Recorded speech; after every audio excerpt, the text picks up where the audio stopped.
Exatamente por que existe o museu. Explica um pouco isso, assim, para que serve o museu?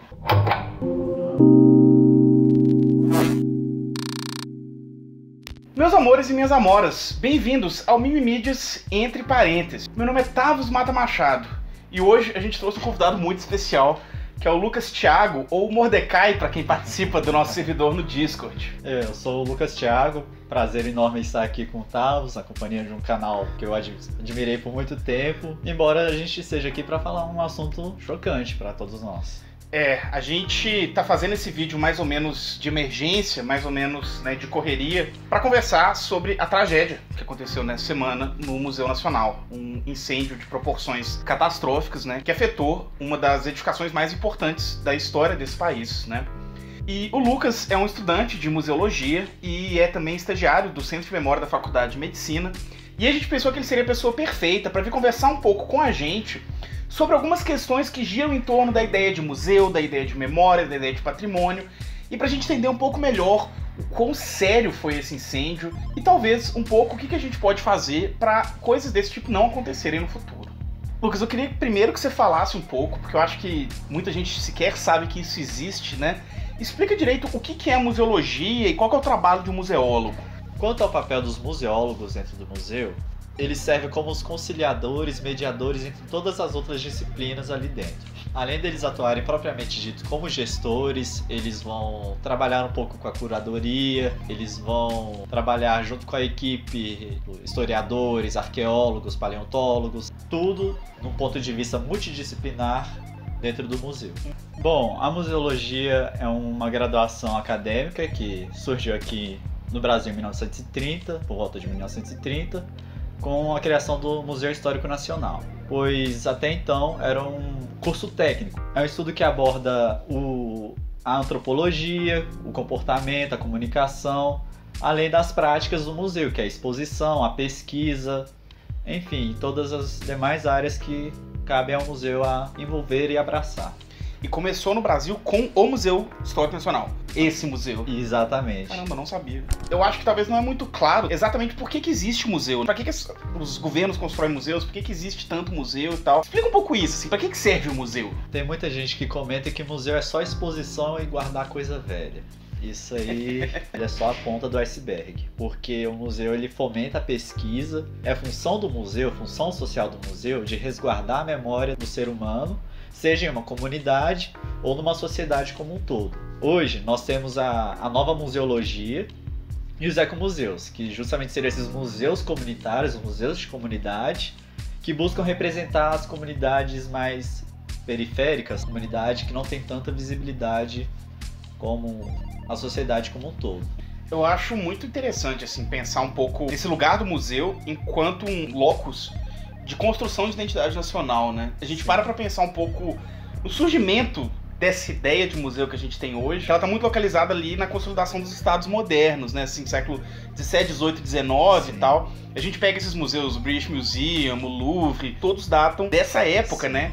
E que tem a ver com um período em que a gente tem os estados nacionais constituindo a identidade deles, né? E que é tão importante saber o que é o ser britânico, o que é o ser francês, o que é...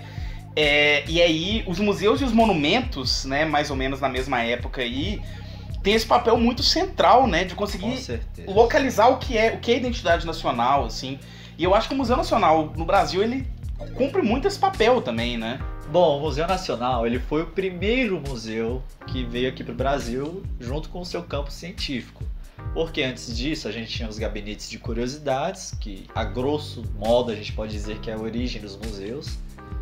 Coloca entre muitas aspas aqui.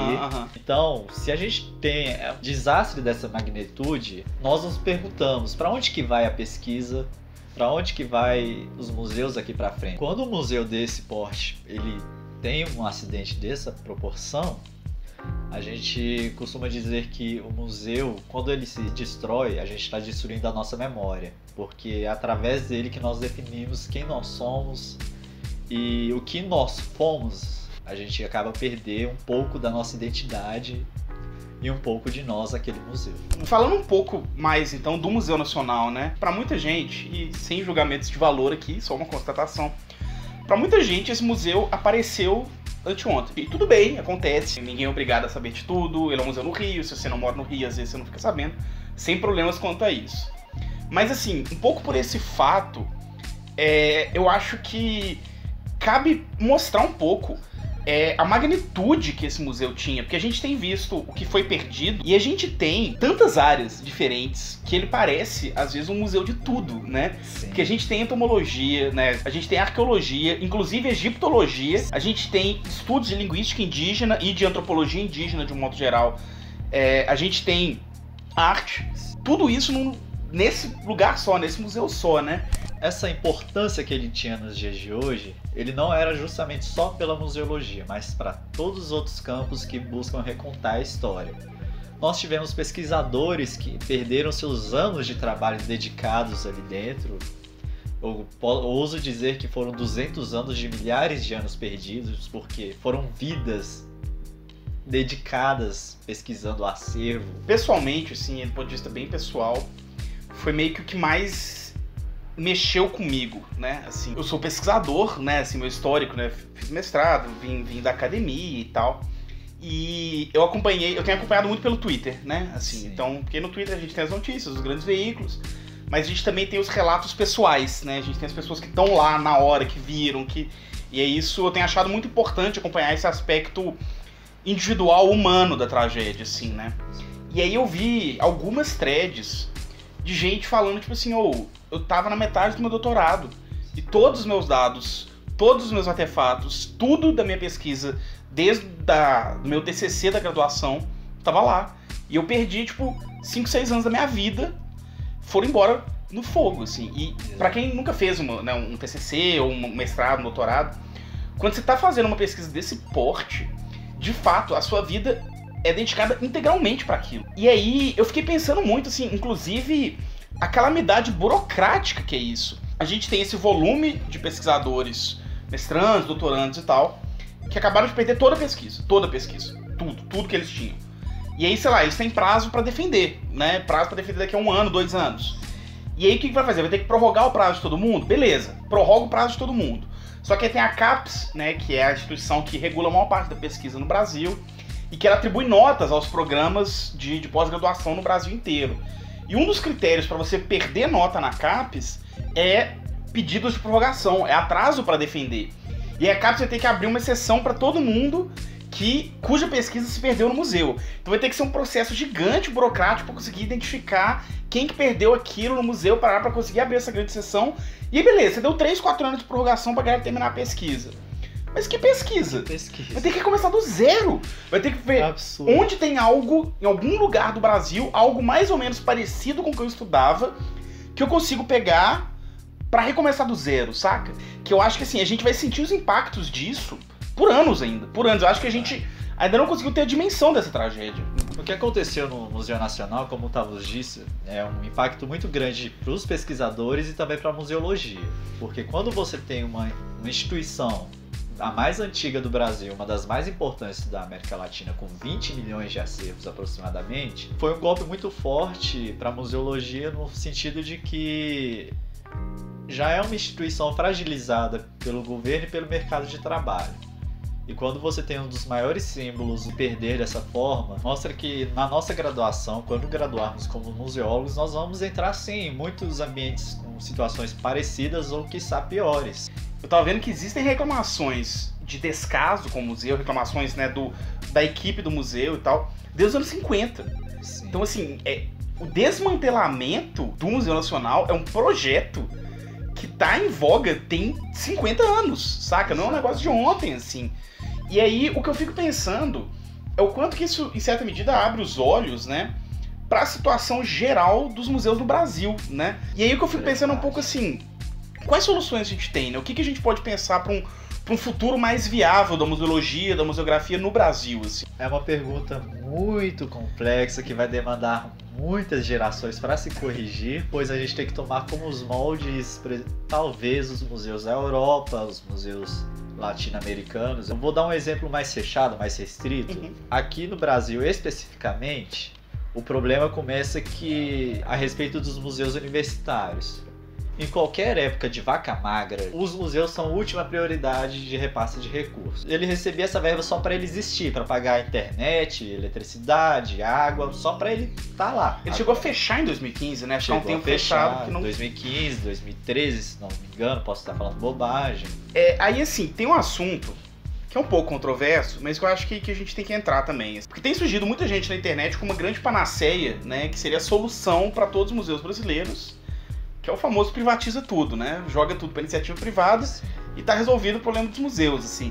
Como que você vê essa questão? Eu me vejo partido nessa questão, pois há museus que funcionam com parcerias privadas, público-privadas, mas aí entramos no debate em relação ao controle da memória, que quando você tem patrocinadores em cima do museu, eles vão decidir: olha, nós queremos que vocês coloquem isso, isso e isso, seja exposto este assunto. Um exemplo totalmente estapafúrdio, como a Vale colocar dinheiro no Museu do Ouro, depois do que aconteceu, né?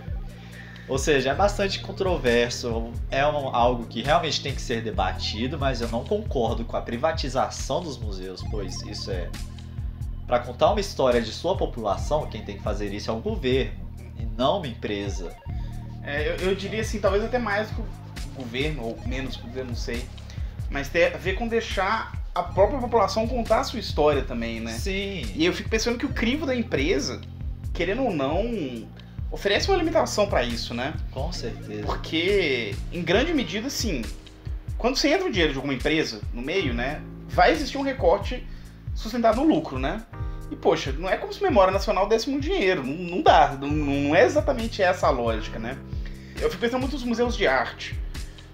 Quando a gente tem museus que partem de parcerias público-privadas, como que artistas gabaritados, nomes que já são consolidados, que já tem um público, não sei o quê, atraem muito mais investimento, e aí você consegue, né, facilmente montar uma exposição de, sei lá, um Rodin, por exemplo, como teve aqui em BH há uns anos atrás, mas é um sofrimento para você montar qualquer exposição, por exemplo, de artistas de grafite locais da cidade. Bom, o governo, depois que ocorreu o incidente, né, que o museu pegou fogo, o governo liberou não sei quantos milhões, acho que 22 milhões, para que o museu seja reconstruído e seu acervo seja recuperado. Como que você recupera? No meu ponto de vista, e no ponto de vista de outros estudantes também, meus colegas lá da faculdade, não tinha que acontecer isso, tinha que deixar do jeito que tá para mostrar. Olha,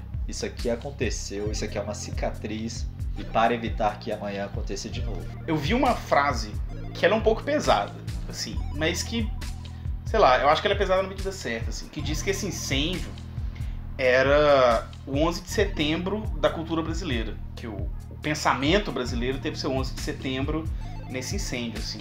E aí, pegando essa metáfora do 11 de setembro, eu fico pensando muito como que o atentado foi lidado pela memória americana logo após, né? Hoje eles fizeram, né, uma torre nova lá, mas durante, acho que quase uma década, lá existiu o que é chamado Ground Zero, né? Que era, na prática, era um monumento, né?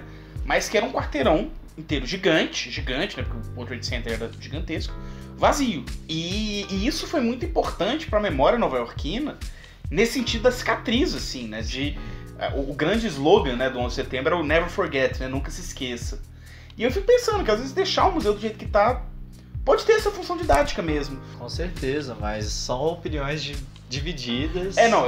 Eu acho que é controverso. Com certeza é controverso. É muito controverso, pois tem gente que defende que deve ser reconstruído, sim, e ser feito que deve ser feito. E se você mora no Rio, ou já foi no Museu Nacional alguma vez, e tem fotos, registros da sua ida ou das suas idas lá, tá tendo uma campanha muito legal do pessoal da FRJ de criar um acervo memorialístico do que foi o Museu Nacional, para, em alguma medida, conseguir ter pelo menos um recorte imagético, né, do que foi esse pedaço importantíssimo da história brasileira que se perdeu. Então aqui no comentário fixado tem um link para essa campanha da FRJ, em que se você tem essas fotos você pode mandar e tal, e ajudar nessa preservação da memória do Museu Nacional que se perdeu na tragédia. Eu gostaria de fazer um convite a vocês. Visitem os museus da sua cidade, conheçam. Sempre que vocês forem viajar para o exterior, para outro estado, Busquem saber quais museus tem ali, principalmente os museus de comunidade, para vocês mostrarem que os museus sim são importantes para a sociedade, para a comunidade. Não só para a nossa memória, mas também para a nossa educação. Essa tragédia ela aconteceu num momento tragicamente oportuno, né? Que a gente tem eleições daqui a um mês, né? E são eleições muito dramáticas essa para o país. A gente está num período muito crítico da nossa história, né? E antes de votar, dá uma conferida no programa dos seus candidatos sobre cultura, sobre memória, sobre preservação de acervo, sobre história nacional, sobre identidade. Vê se ele tem um programa para isso, qual que é a ideia, se é coerente com as suas, como ele pretende fomentar a pesquisa, como ele pretende fomentar a ciência, qual é o programa para educação dele.